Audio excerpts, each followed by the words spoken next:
ان کے لب رنگی کی نچھاور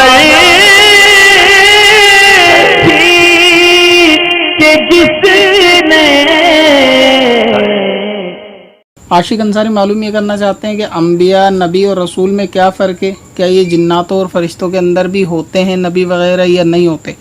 تو نبی اور رسول کا میں بنیادی فرق کچھ مختصر سا بیان کرتا ہوں. باقی جو لفظ انبیاء ہے وہ نبی ہی کے بہو وچن ہے، یعنی جو نبی کا فرق ہے وہی انبیاء اس کا جو ہے جمع کا صیغہ ہے.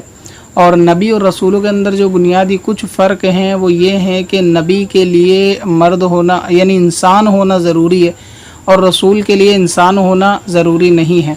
اسی طرح جو نبی ہوتا ہے نبی کے لیے انسانوں میں مرد ہونا ضروری ہے، جبکہ رسول کے لیے مرد ہونا بھی ضروری نہیں، انسان ہونا بھی ضروری نہیں، بلکہ فرشتوں میں بھی رسول ہوتے ہیں.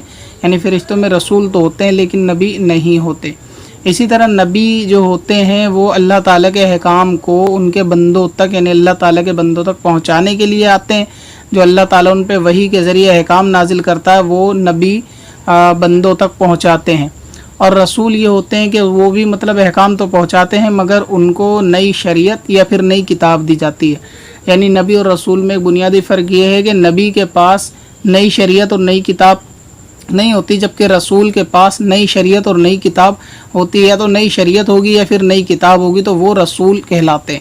نبی اور رسول کے اندر ایک بنیادی فرق یہ ہے کہ جو رسول ہوتے ہیں وہ نبی کے مقابلے تھوڑے افضل ہوتے ہیں، اعلیٰ درجے کے ہوتے ہیں یعنی نبی کے مقابلے.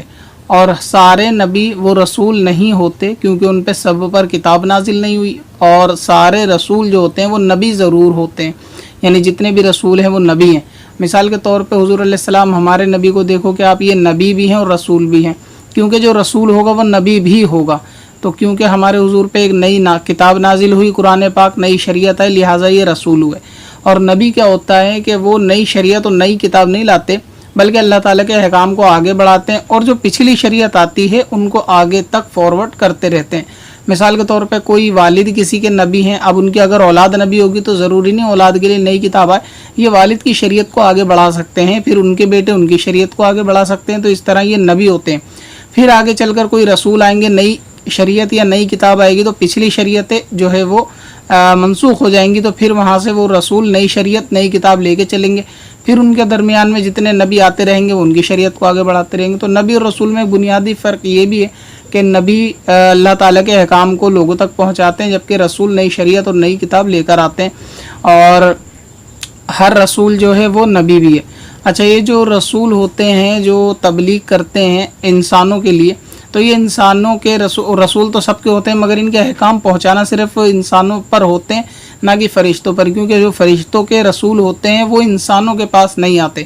جو فرشتوں میں رسول ہے ان کا جو کام اللہ تعالیٰ کے پیغام پہنچانا ہوتا ہے ان کے مخصوص بندوں پر، انبیاء پر، لیکن یہ عوام کے لیے نہیں ہوتے. عوام یعنی انسانوں کے لیے جو تبلیغ کا کام کرتے ہیں وہ نبی اور رسول ہی کرتے ہیں. تو یہ کچھ بنیادی فرق ہے نبی اور رسول کے لیے کہ نبی کا مرد ہونا ضروری ہے، رسول کا مرد ہونا ضروری نہیں. نبی کا انسان ہونا ضروری ہے، رسول کا انسان ہونا ضروری نہیں.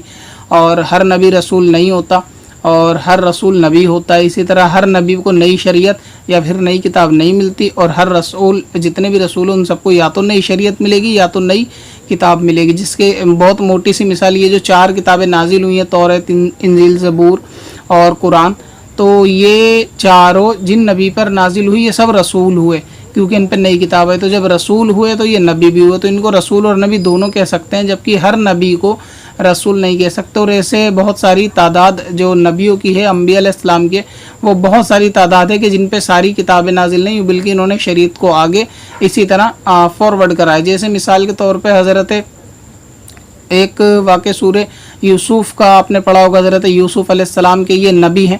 اسی طریقے سے ان کے والد ہیں وہ نبی ہیں. تو انہوں نے کیا، جیسے بیٹا والد کی شریعت کو آگے بڑھائے گا، جبکہ رسول میں کیا ہوگا کہ وہ نئی شریعت یا نئی کتاب لے گائے گا. کچھ پتھر میں حسن لالے پرنوار بنایا